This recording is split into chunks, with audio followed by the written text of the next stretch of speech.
Hello বন্ধুরা, আমি সঙ্গীতা। আজকে আমি বানাবো মাছের কচুরি। মাছের কচুরি বানাতে দেখো কী কী উপকরণ লাগছে ময়দার মধ্যে সামান্য পরিমাণে নুন আর তেল দিয়ে দিয়েছি। এখানে নিয়েছি 3 পিস পেটির মাছ, সেদ্ধ করে নিয়েছি আগে থেকে। ধনেপাতা কুচি, আদা পেস্ট করা আছে, চিনি, নুন আর লঙ্কার গুঁড়ো। এখানে পেঁয়াজ পেস্ট করা আছে। আর এখানে শুধু কড়াইয়ের মধ্যে হালকাভাবে ভেজে নিয়েছি। শুকনো কড়াইয়ে নিয়ে নিয়েছি জিরে, ধনে আর মৌরি আর গোলমরিচ, গরম মশলা। এগুলোকে হালকাভাবে ভেজে নিয়ে গুঁড়ো করে নিয়েছি শিলে। এবারে চলো ময়দাটাকে আমি আগে মেখে নেব, তারপর তোমাদের দেখাচ্ছি। দেখো বন্ধুরা, ময়দাটা আমি ভালো করে মেখে নিয়েছি। ওপরে একটু তেল ব্রাশ করে দিয়েছি। এবারে আমি কিছুক্ষণ রেস্টে রেখে দেবো ঢাকা দিয়ে। তারপর দেখো কড়াইয়ের মধ্যে আমি অল্প তেল গরম হতে দিয়ে দিয়েছি। এবারে আমি সমস্ত যে উপকরণগুলো আছে সেগুলো আমি ভেজে নেব।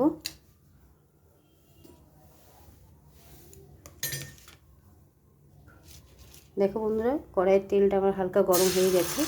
দিয়ে দিলাম আদা বাটা,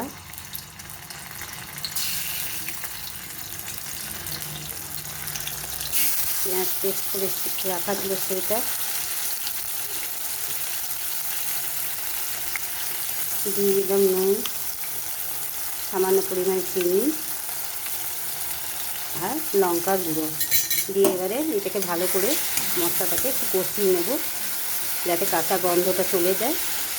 আর এইদিকে আমি মাছটাকে কাঁটাগুলো বের করে দেবো মাছটা থেকে।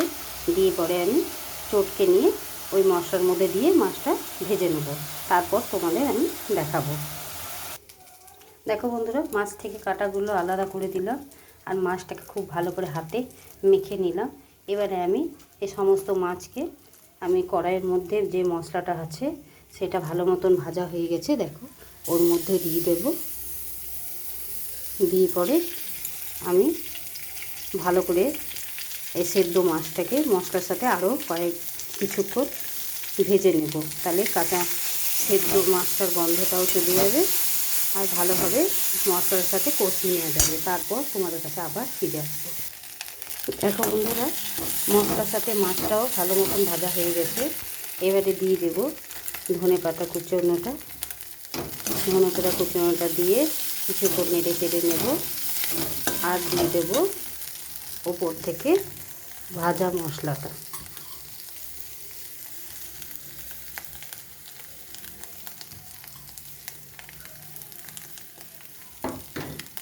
এবারে ভাজা মশলাটা দিয়ে আর কিছুক্ষণ নেড়ে চেড়ে নিয়ে নামিয়ে নেব। তারপর ঠান্ডা হতে দেব। এইভাবে আরও কিছুক্ষণ নেড়ে চেড়ে নিয়ে পরে আমি নামিয়ে ঠান্ডা হতে দেব। তারপর তোমাদের কাছে আবার ফিরে আসবো। দেখো বন্ধুরা, পুরটা আমার ঠান্ডা হয়ে গেছে। আর এদিকে আমি আটাটা লেচি কেটে নিয়েছি। এবার লেচি কেটে নেওয়া হয়েছে, সেগুলোকে আমি হাতে করে গোল গোল করে নিই। তারপর তোমাদেরকে আবার দেখাবো। দেখো বন্ধুরা, সমস্ত লেচির মধ্যে আমি পুরগুলো দিয়ে দিয়েছি। একই মাপের সমস্ত পুরগুলো একইভাবে দিয়ে দিয়েছি। এবার আমি মুখগুলোকে বন্ধ করে গোল গোল পাকিয়ে নেব। দেখো কিছুটা করে রেখেছি। আর এইদিকে কড়াইয়ে তেল গরম হতে দিয়ে দিয়েছি। এবারে এইগুলোকেও আমি গোল গোল করে নিই, তারপর তোমাদের দেখাচ্ছি। দেখো বন্ধুরা, অল্প ময়দা নিলাম, নিয়ে এইভাবে আমি হালকা হাতে বেলে নেব। এইভাবে আমি খুব বড় করব না, একটু মোটা মোটা থাকবে। এইভাবে বেলে নেব। দেখো আরেকটি দেখিয়ে দিচ্ছি।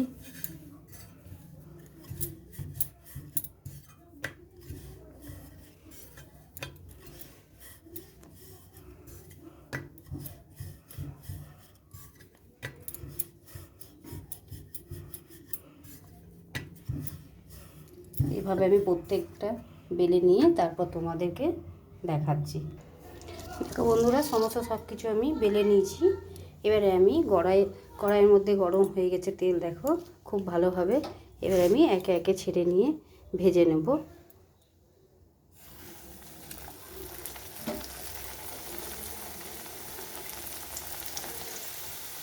দেখো হালকাভাবে চাপ দিয়ে দিয়ে দেখো কি সুন্দর ফুলছে। এভাবে আমি দু পিঠ ভালোভাবে ভেজে নিয়ে তুলে নেব।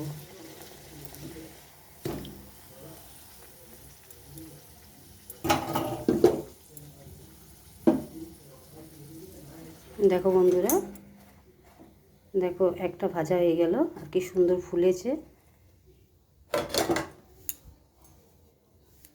এভাবে প্রত্যেকটা আমি ভেজে নেব। আর বাড়িতে অতি অবশ্যই আমি যেভাবে বানালাম তোমরা সেইভাবে বানিয়ে দেখবে। আর খেতে কিন্তু খুব অসাধারণ লাগে। অতি অবশ্যই বাড়িতে বানিয়ে খেয়ে দেখবে, আশা করি খুব ভালো লাগবে। আর রেসিপিটা যদি ভালো লেগে থাকে তাহলে আমাকে ছোট্ট করে একটা লাইক করে দেবে আর কমেন্ট বক্সে জানাতে ভুলবে না। দেখো বন্ধুরা, প্রত্যেকটা আমার কচুরিগুলো ভালো মতন ফুলছে। এইভাবে আমি প্রত্যেকটা ভেজে নিই, তারপর তোমাদেরকে দেখাবো। দেখো বন্ধুরা, সমস্ত কচুরিগুলো আমার ভাজা হয়ে গেছে। আর দেখো প্রত্যেকটা ফুলেছে, দেখতেও বেশ সুন্দর লাগছে। তোমরা অতি অবশ্যই বাড়িতে বানিয়ে খেয়ে দেখবে আর আমাকে অতি অবশ্যই জানাতে ভুলবে না। আর যদি রেসিপিটা তোমাদের ভালো লেগে থাকে তাহলে ভিডিওটাকে লাইক, শেয়ার এবং চ্যানেলটিকে সাবস্ক্রাইব করতে ভুলবে না।